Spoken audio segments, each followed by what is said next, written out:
Dear friend, one thing I want to share with you is today the basic concept of what makes a happy life.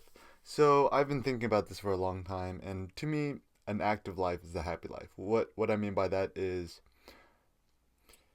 a lot of us think that happiness is a feeling of pleasure. Like, I eat a hamburger, I'm happy, or, I buy a new car, or I buy a new camera, or I buy new this and that. And the problem with this kind of thinking is that I think happiness is much more than pleasure. Pleasure is a momentary, fleeting sensation, and it's a feeling of excitement, it's a feeling of dopamine hitting our brain.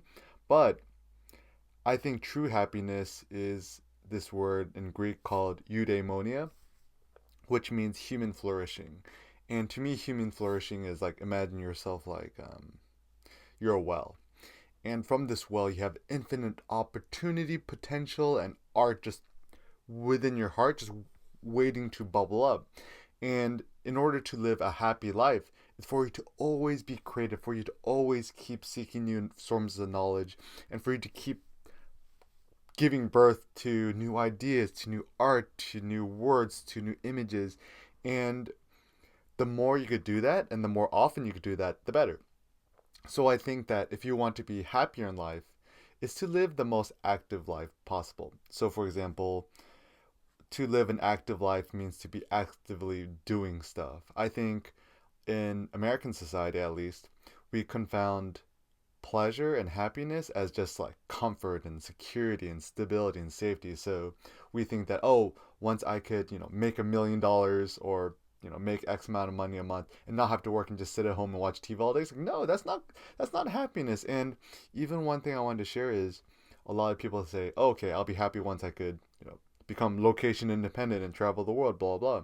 But once people actually do achieve this dream, even traveling gets boring after a while. It's, you travel for 1 or 2 years, and I know if you go to Europe, once you've seen one basilica or church, you've seen them all.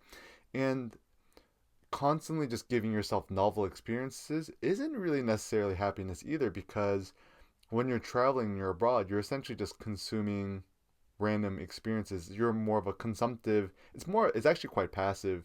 Whereas an active thing is once again creating something, it's more of writing, it's making photos, it's making videos, it's creating poetry.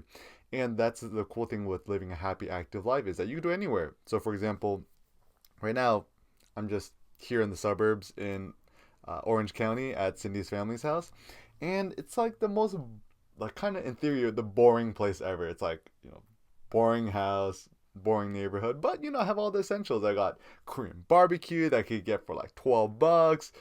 I got coffee, I got my laptop, I got the internet, I got the bedroom, and so I think that if you really want to live an active life, don't worry so much about your external situation or about your external surroundings not being interesting enough. Rather, seek to be as active as you can, regardless of what your situation is in life. So, for example, even if you have a boring 9 to 5 job, what are ways before work, during your lunch break, and after work you could be active and you could just create stuff. And the question is, why be active? So, this is my thought. In life, if we want to truly be fully realized as humans, we need to have a sense of autonomy, of control, a sense that we could actually dictate the direction of our life and we could actually lead our life in that direction. And so, one of the benefits of being active is that we actually gain more control, or you feel at least feel more in control. There's a psychologist named Mihaly Csikszentmihalyi. I can never pronounce his last name, but there's this concept of flow. Is once you're actively doing something or creating something, or actively engaged in an activity, then you lose sense of time, you lose sense of ego. You don't worry about money, you don't worry about your health, you don't worry about anything except you get super in the zone and you're just focusing on that one thing. And when you're in that zone of activity, then you feel invincible. You don't think you're going to die, and it's the closest thing to like bliss and true happiness in my opinion. So for example, when I'm creating conversation, when I'm creating blog posts, even when making videos like this, I feel like I'm using all my skills, all my challenges, all my skills, my talents to create something that could help other people. And that's also the important thing of living an active life is you have to challenge yourself, is tackle difficult problems, difficult challenges, and also create something of value that if somebody consumes your art or consumes whatever you create, then it could help empower them. And some tips about how to be more active in everyday life. So these are just personal things that I do, which probably might or might not work for you, but just some thoughts. So generally, one thing I like to do is I like to fast for breakfast and lunch and drink a lot of black coffee and water during the day, which means I don't eat breakfast, I don't eat lunch. I just drink a lot of coffee during the day because I feel that once I eat a meal, usually either breakfast or lunch, what happens is I'll have an insulin spike from the food that I eat. And even though I follow mostly quote unquote ketogenic diet, I eat mostly like fatty meats, eggs, leafy greens. I don't eat much sugar, simple carbs, or starches, and this keeps my energy levels much more stable. And also, even during the day when I do feel a little bit hunger, that hunger it actually helps me focus and helps me produce more and act more. Like we all know that let's say you go out for lunch and you have like this big bowl of Italian pasta, you're gonna have a food coma and you're gonna be passive for the next like 3 hours. So if you want to be active, try to try to abstain from carbs and simple sugars and starches. And also one thing that I find that whenever I'm feeling tired or exhausted or I don't want to work or be active, sometimes the best thing is to just go to the gym or to go to the park, walk around, do some chin ups, do some push ups, whatever. This is the irony is that when we're tired, doing something active actually will give us more energy. So let's say you have a long haul flight from overseas and you're jet lagged. The best thing you can do is just go to the gym, do some deadlifts, do some bench press, do some squats, and then it kind of gets the energy pumping into your body, and you kind of get into the zone. This is also a personal thing. I just abstain from alcohol. You know, I don't think there's anything wrong with alcohol. I think alcohol is awesome, but just for myself, I tend to get hangovers and it usually ruins my sleep. So the next day I wake up, I don't have as much energy and I don't feel as active. I feel more lethargic. But of course, this is a personal preference for you. I also like to listen to, pump it up music. I'm a huge fan of hip hop music, Kendrick Lamar, my best friend Kanye West, Jay-Z.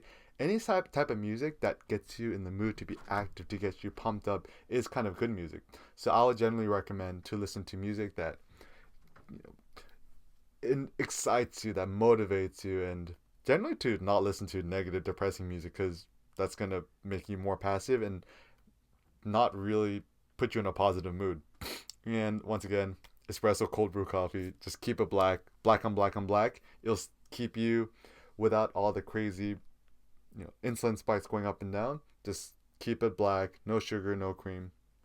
Also, another tip I would give is have a bias towards activity, which means when in doubt, just do something. And I know philosophically the point of life isn't to always just be a busybody and do this and that. And I also don't want to recommend just doing work for work's sake. So I don't want you to just always be on your phone and answering emails and trying to be quote unquote more productive. I see productivity not as answering emails or doing logistics. I see productivity as producing, as creating, and trying to be actively engaged. So even in the evenings when I'm too exhausted to write or make videos or stuff like that, usually I'll try to do something more active like reading a challenging book or a challenging text or anything that stimulates my mind. And generally, this helps me, once again, feel like using a better, I'm making better use of my time. And also, I'm just generally in a better mood. Whereas if I do something more passive, like watching Netflix or watching a show or something like that, then it's like, oh, it's kind of entertaining, it's kind of novel, it's kind of fun, but it's not really meaningful. So also remember that sleep is essential. I sleep a lot. I mean, usually I go to the gym every day and I'll probably sleep like 10 to 12 hours. I know I'm like a big baby and not all of us could sleep that much, but I would recommend some people say, "Oh, wake up at 4:30 in the morning and do this." I'm like, if your body is exhausted, you're not going to have the energy to actually be active. So my practical suggestion is whenever possible, sleep as much as you can, even whenever possible. Try to listen to your body. Try not to try not to use an alarm clock if you can.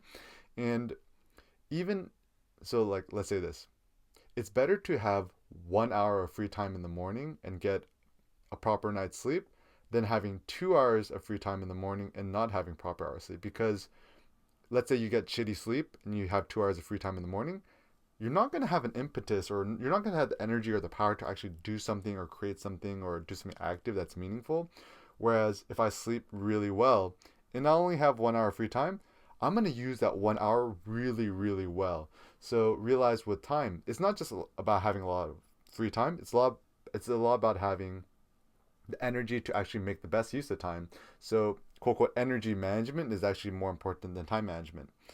And probably the last and most important tip is Memento Mori. There's a Latin word which means remember that you will die and you must die. And, spoiler alert, all of us, no matter how rich we are or smart we are or how many clones we make of ourselves, we're going to die. So remember, try to live every day like it were your last. It's a wise word from Publius Cyrus, Roman philosopher from 2,000 years ago.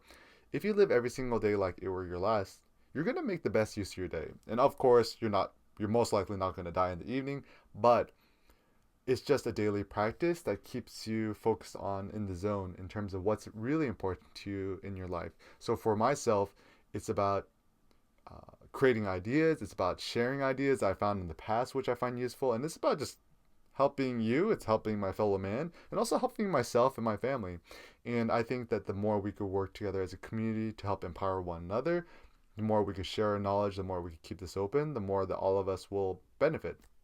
So just a practical thought for you is, once again, to re-summarize, whenever in doubt, be active. Do something active. Create something. Write something. Or even if you're exhausted, try to do an active form of consumption. So, for example, reading an engaging book, or even, like watching a very engaging documentary. Something that you will help build up your store of knowledge, something that'll stimulate your mind in a positive way, rather than, just drinking a bunch of alcohol or just smoking a fat blunt and just passing out at night. Also try to do little acts which are small yet meaningful. You don't have to change the world overnight. Sometimes even the smallest things could be meaningful. So, going out and seeing a friend who's having a tough time in life, that's an active thing you can do. Or, going out, walking around the block and making some photos, or drawing a sketch or a doodle, or sharing some sort of useful ideas that you've had. Always choose action and seek to make your life a little bit different every day. Always take a step forward towards your dreams, your goals, and you'd be amazed if you do this every single day for months, years, and decades. I think we will all be able to die on our deathbed thinking, I lived a meaningful life. So be strong, have faith in yourself, be bold, be a little bit brazen and foolish, and know that you got in it to live an active life and become the best version of yourself.